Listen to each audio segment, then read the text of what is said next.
আচ্ছা বাবা, তোমার সাথে ছবিতে এই মেয়েটা কে? একটি ছবি অভির সামনে ধরে প্রশ্ন করে তার ১৩ বছর বয়সী মেয়ে রুষা। অভি ছবিটির দিকে তাকাতেই যেন স্তব্ধ হয়ে যায়। কয়েক মুহূর্তের জন্য থমকে যায় সে। উত্তর দেয় না সে কোনো। রুষা আবার কৌতূহল নিয়ে বলে, বাবা, ও বাবা, বলো না এই আন্টিটা কে?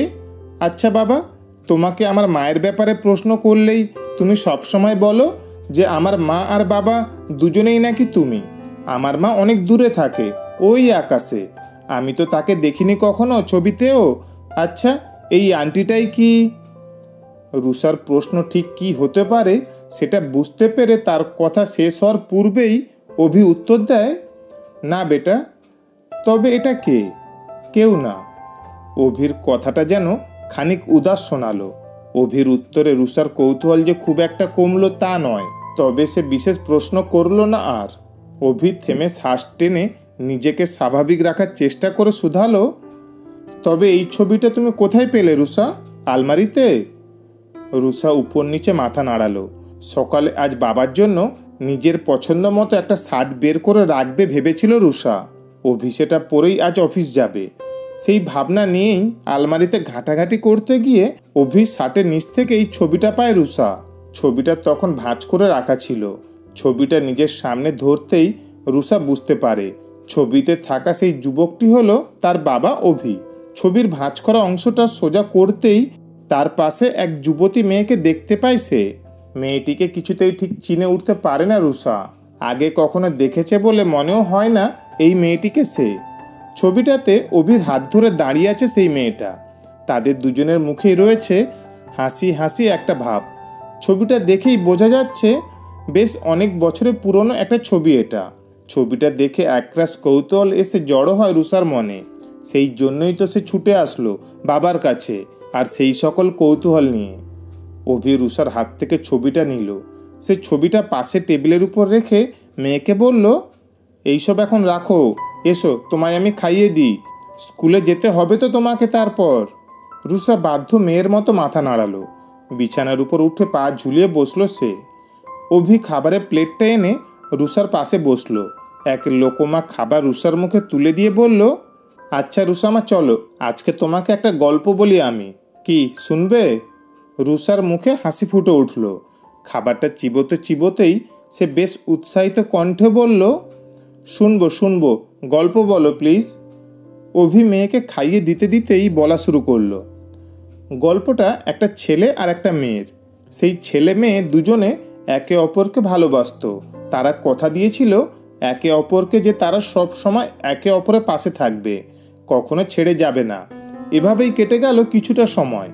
ছেলেটা লক্ষ্য করলো মেয়েটার সময়ের সাথে সাথে কেমন যেন বদলে যাচ্ছে তার ব্যবহার। তারপর একদিন হঠাৎ করেই মেয়েটা ছেলেটাকে এসে জানালো যে সে অন্য একজনকে বিয়ে করতে চায়। ছেলেটা সেদিন শুধু একটাই প্রশ্ন করেছিল তাকে, যে এমনটা হলে কি সে সুখী হবে? মেয়েটা বলেছিল হ্যাঁ হবে, এবং সে এটাই চায়, কারণ যাকে সে বিয়ে করতে চায় সে নাকি তার যোগ্য পাত্র। তাই ছেলেটা মেয়েটাকে আর বাধা দিল না, মেনে নিল সে মেয়েটার সকল চাওয়াগুলোকে।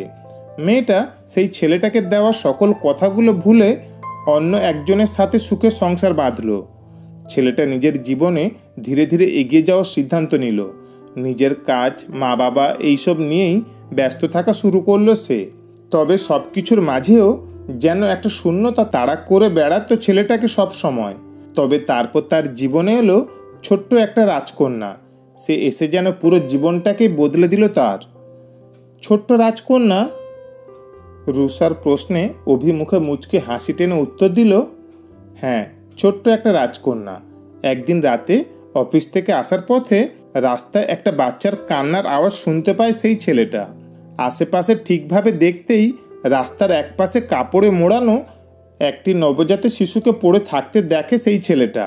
সে তাড়াতাড়ি গিয়ে সেই বাচ্চাটাকে কোলে তুলে নেয়।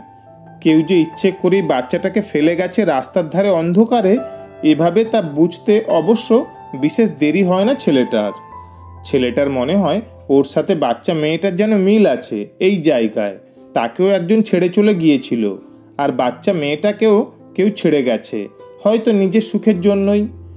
যাই হোক, তারপর ছেলেটা সেই বাচ্চা মেয়েটাকে নিজের সাথে নিজের বাড়ি নিয়ে আসে। ছেলেটা আগেই সিদ্ধান্ত নিয়েছিল যে সে আর কখনো বিয়ে করবে না, তাই সে সেই বাচ্চা মেয়েটাকে নিয়েই নতুন করে নিজের জীবন শুরু করে। সেই বাচ্চাটাকে বাবার পরিচয় দেয় সে। সেই ছেলেটা কথা দেয় যে সে সেই বাচ্চাটার বাবা ও মা দুজনেই হয়ে দেখাবে, কখনো কোনো কষ্ট পেতে দেবে না সে তার রাজকন্যাকে। সেই ছোট্ট রাজকন্যাটি নিয়েই গড়ে ওঠে সেই ছেলেটা সম্পূর্ণ একটা পৃথিবী। আর সেই ছোট্ট রাজকন্যা সেই ছেলেটার জীবনে এসে যেন রঙে রঙে ভরিয়ে তুলে তার বেরঙিন জীবনটাকে। অভি থামল। রূপার খাওয়া শেষ। পাশ থেকে জলের গ্লাসটা হাতে নিয়ে মেয়েকে জল খাইয়ে দিল সে। অভি প্লেট, জলের গ্লাস সব রেখে হাতটা ধুয়ে আসতেই রুষা প্রশ্ন করল, আচ্ছা বাবা, যে মেয়েটা ছেলেটাকে ছেড়ে অন্য একজনকে বিয়ে করেছিল সেই মেয়েটা সুখে আছে এখন? সেই মেয়েটা সুখে আছে এখন? সুখে থাকার জন্যই তো বিয়ে করেছিল, নিশ্চয়ই আছে। আর সেই ছেলেটা, সে তার রাজকন্যাকে নিয়ে ভালো আছে? অভি একটা হাত রুষার মাথায় রেখে হাসলো।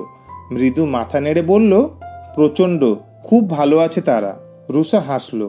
ইস, কি মিষ্টি হাসি মেয়েটার।